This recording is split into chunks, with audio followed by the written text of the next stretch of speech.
urgent humanitarian situation that needs to be dealt with. And you've seen a very proactive response from the federal government. And what we'd like Congress to do is to act with the same sense of urgency and make sure that this administration has all of the necessary resources to deal with the situation. Earlier I mentioned we are constantly being pummeled in the various news media with the reports and claims about what is happening at the U.S.-Mexico border, what they say is happening. One fact that is indisputable is the President of the United States refusing to appear at the border due to what the White House refers to as the negative optics of such an appearance. This while more than a few people have called this Obama's Katrina.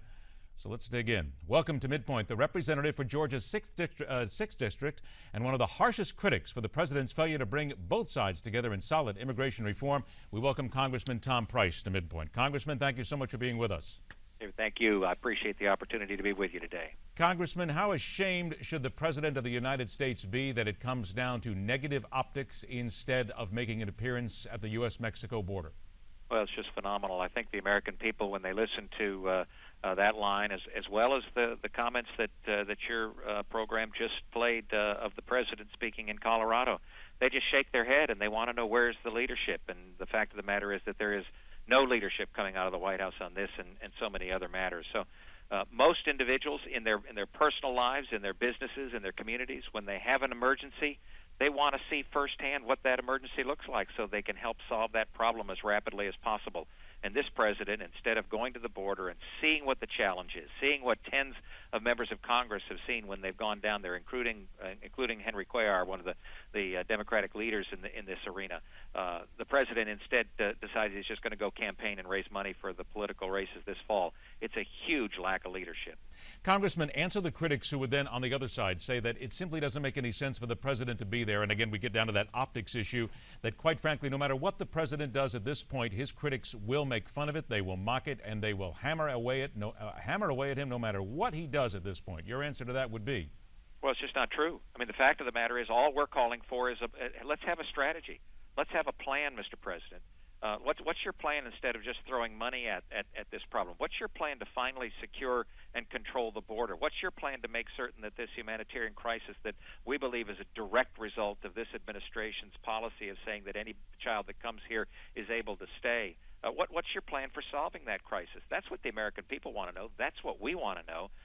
We're happy to work with the president. The fact of the matter is the president refuses to sit down with us and work with us as opposed to going to Colorado and to Texas and simply belittling Republicans in a political speech. So the president says Republicans do nothing. You, of course, say that the president is doing nothing. I then ask you then, as somebody who sits in these meetings, who is a part of this decision-making process, what one thing needs to be done by either side or both sides at this point simply to start the discussion?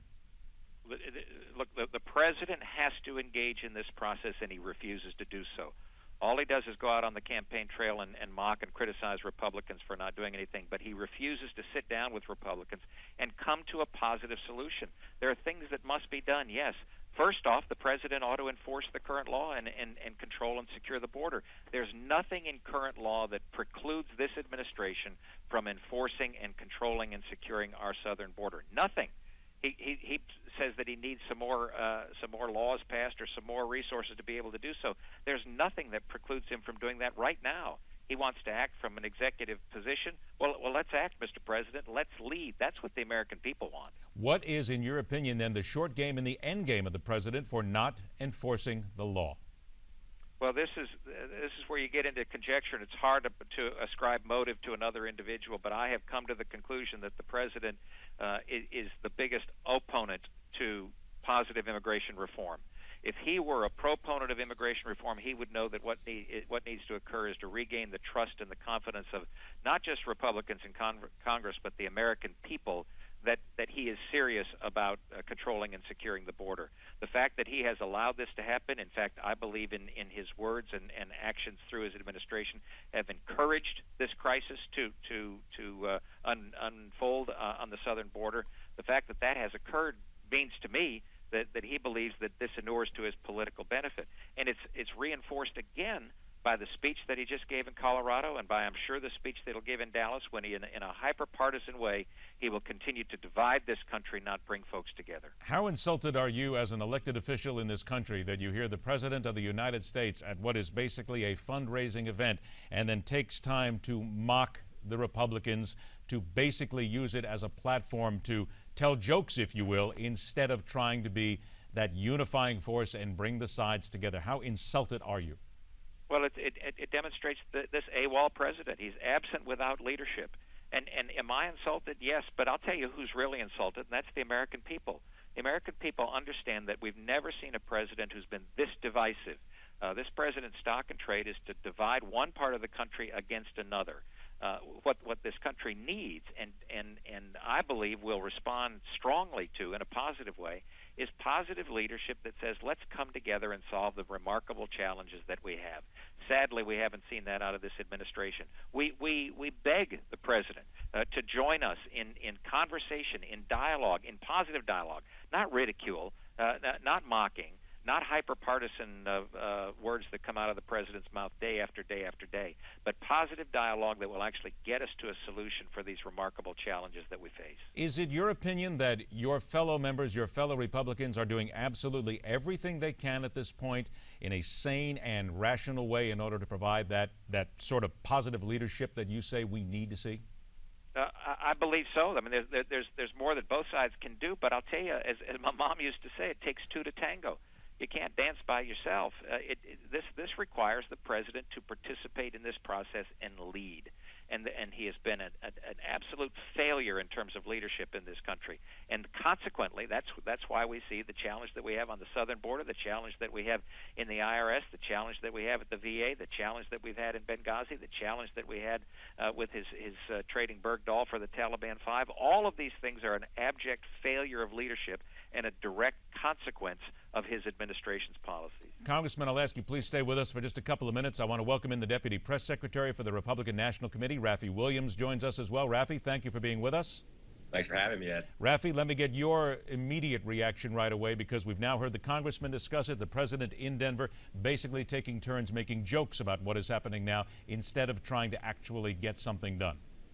Well, I think we're running into a problem, and I think the congressman was dead on when he says that, he's putting politics over governing and good governance and what Americans need and expect, and what we need to work together to build unity to figure out this crisis at the border that he is ignoring and would prefer to play pool and drink beer instead of go figure out. So what do we do next? And again, the congressman is sitting here, you've heard him, but from your position and the position of the Republican National Committee, let's come up with one thing. Sit down and talk is one thing. It's wonderful to say, but what's the linchpin here to get things started? Where do we at least try to trip this and get it moving right now?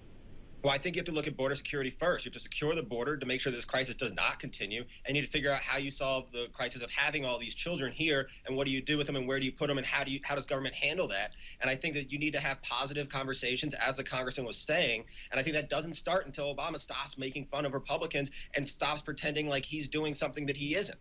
Congressman, let me ask you, because we get a tremendous amount of reports every single day on a number of media sources that talk about disease, talk about children with head lice coming down their face that can be seen. Do you have any evidence of that? I mean, you certainly see a lot of the reports internally that we don't see in the general public and the media, but is there any real evidence that there's this preponderance for disease crossing the border? Well, we don't have any transparency coming out of the administration on this, so there's nothing specific that I'm able to point to officially, but I can tell you that tens of my colleagues have been down to the border from the House of Representatives and have talked to these kids and talked to these families that have come across, have seen them in the holding areas, and they have said that they have seen individuals who they believed were ill and weren't getting the kind of attention that was needed, and the kinds of stories that you've read about. But what needs to occur is that the president needs to be open and honest with the American people about what the situation is and what is his plan. What's his strategy for closing and securing the border and making certain that this crisis doesn't continue to escalate. That's what thinking people would do. That's what the logical action should be. You ask what should be done. The first step is for the president to say, okay, this is what our plan is to solve this problem. Not just get more money so that he can spend it as he deems fit, but what's the plan to solve this current problem? Raffi, I'll get it from you. We have about a minute and a half left right here. What are you hearing? What is the RNC hearing from constituents on the ground right now who are worried about what is happening to their communities? People are upset. They're angry. They want this solution. They want this crisis to be solved. They want it to be handled in an adult-like manner. And they're disappointed in our president and what he's put forth and what he's doing and how he's basically ignoring the situation and just asking for blank checks. The people are sick of writing blank checks for failed government programs, and they want some accountability here, something the president has been lacking on. And so they are very upset and angry, and they hope that he will put aside partisan politics, come together, and solve a crisis that needs to be solved. Congressman, about 40 seconds we have left. Can you impart to us anything that you personally have heard from a constituent, from somebody on the ground as to their story and their concerns? Well, we've had individuals in our district who've been just irate at what they see as a terrible lack of leadership and inaction coming out of the administration, and what my constituents and folks across this country continue to believe is a lawless manner in which this administration works. There are folks I represent a northern suburban Atlanta district. There are folks in the Atlanta area who, as I understand it, have been asked whether or not there will be individuals coming from the border being transported to the Atlanta area.